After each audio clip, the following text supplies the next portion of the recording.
Magandang buhay, mabuting tao. Hello guys, ngayon nandito ulit tayo sa kabukiran. Ngayon magluluto muna tayo guys.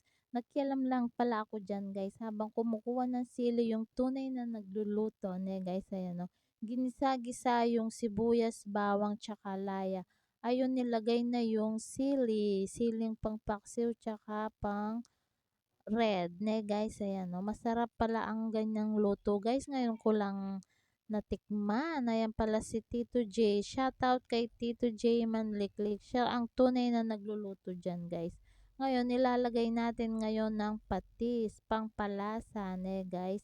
Pakuluin muna ng konti yung patis guys bago ilagay yung isda. Ayan guys, kumukulo-kulo na yung gisang patis kaya nilagay na yung isdang tilapia. Ayan guys, so guys.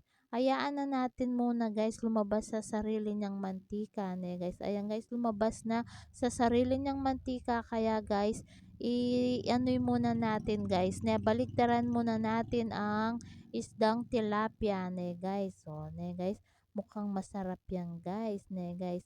Balita ko favorite daw ni ano to ni shoutout kay Kat Arceo, favorite mo daw to. Ayan guys, lalagyan na ng tubig guys. Pakuluin mo munang mabuting mabuti itong dinikdikang tilapia. Ang luto niyan guys, dinikdikang tilapia daw guys. Ayan, medyo medyo mainit-init na yung dinikdikang tilapia kaya ilalagay na yung talbos ng kamote guys. Palambutin muna natin ng husto yung talbos ng kamote guys. Huwag ihalo-halo guys guys para hindi madurog yung mga tilapia. Ngayon, malambot na yung talbos ng kamote guys, ilagay na natin yung kamyas guys para umasim-asim ng konti ang dinikdikang tilapia guys. Parang sipang asim lang guys, ganon. Sakto lang sa pagkaluto yung kamyas guys. Huwag nyo nang dudurugin yung kamyas guys. Ayahan na natin lumambot ang kamyas para mag-asim lang ng konti ba guys. Guys, ayan guys, luto na pala.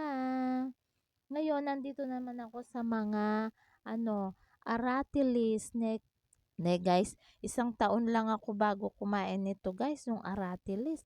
Ang sarap-sarap pala ng aratilis guys. Last year pumunta ako dito. Hindi pa ganito kalabong yung aratilis nila sa Kubo ngayon guys. Malabong-malabong na yung aratilis kaya yung mga naabot ko, sige, kukuha pa ako ng kukuha basta't abot ko. Sabay kain guys kasi hindi naman madumi yan guys. Ayan no. Sarap-sarap ng aratilis guys.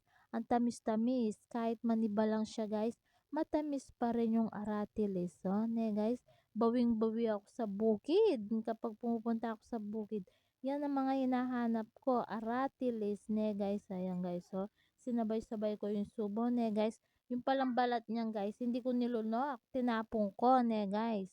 Kaya baka akala nyo, nilunok ko pero tinapong ko guys. Ayan no. Masarap ng aratilis talaga. Sobrang sarap. Oh, ayan pa.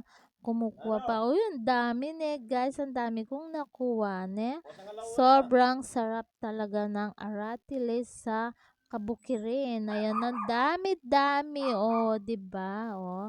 Ayan.